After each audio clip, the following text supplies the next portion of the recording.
ওখানকার ইকোনমিক যে সোর্সের কথা বলছেন তার ভিতরে খনি একটি বড়, আপনি বলেছেন।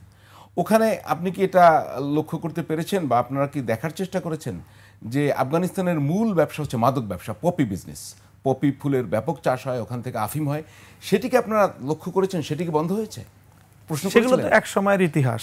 এখন আমরা প্রশ্ন করেছি খুব ভালোভাবেই, তারা টোটালি রাষ্ট্রীয়ভাবে সেই পপির বদলে এখন তারা ব্যাপকভাবে জাফরান সহ এমন বেশ কিছু উন্নত মানের উদ্ভিদ তারা উৎপন্ন করছেন, চাষাবাদ করছে, যেগুলো সারা পৃথিবীর ব্যাপক চাহিদা আছে।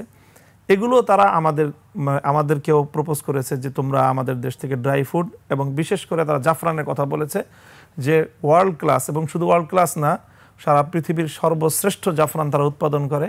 সেই জাফরান যেন আমদানি করা হয় পৃথিবীর বিভিন্ন দেশের কাছে, তারা এটাকে। এখন বাংলাদেশ যদি তালেবান সরকার বা আফগান সরকারকে এখন স্বীকৃতি দেয়, যেটা একমাত্র রাশিয়া ছাড়া আর কেউই পূর্ণাঙ্গভাবে দেয়নি, হয়তো বা চায়নার একটা প্রক্রিয়া চলছে, বাংলাদেশ তো পশ্চিমা বিশ্বের সাথে সম্পর্ক রাখে, তার তো কূটনৈতিক সম্পর্ক সেখানে, তো সে যদি এইটা স্বীকৃতি দেয় তাহলে সেটা সামলাবে কিভাবে?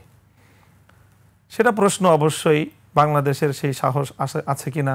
তাদের একটা কথা আমি বলি, আমাকে একজন আফগান টিপ্পনী কেটে বলল যে তোমাদের বাংলাদেশ যখন স্বাধীনতা অর্জন করেছিল তখন প্রথম দিকে যে রাষ্ট্রগুলো তোমাদেরকে স্বীকৃতি দিয়েছিল তার মধ্যে একটা হলো আফগানিস্তান। তখন তো সেখানে তালেবান শাসন ছিল না।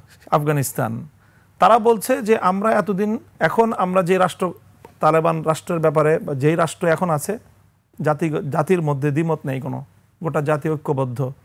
কাজে তোমাদের এখন, সে বলেছে যে তাদের একটা এই বিষয়ে দুঃখ আছে যে আমাদের স্বাধীনতার পরে তারা সর্বপ্রথম আমাদেরকে স্বীকৃতি দিল, কিন্তু আমরা এখন 41টা রাষ্ট্র তাদের সাথে ডিপ্লোম্যাটিক সম্পর্ক স্থাপন করলো।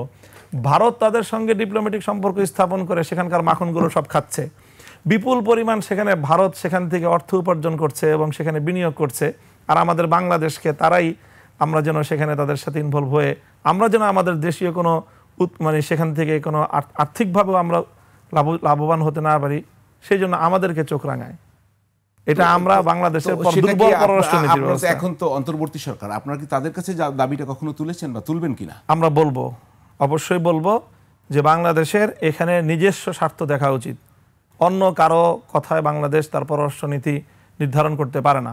বাংলাদেশ, চায়না যদি পারে বাংলাদেশ কেন পারবে না?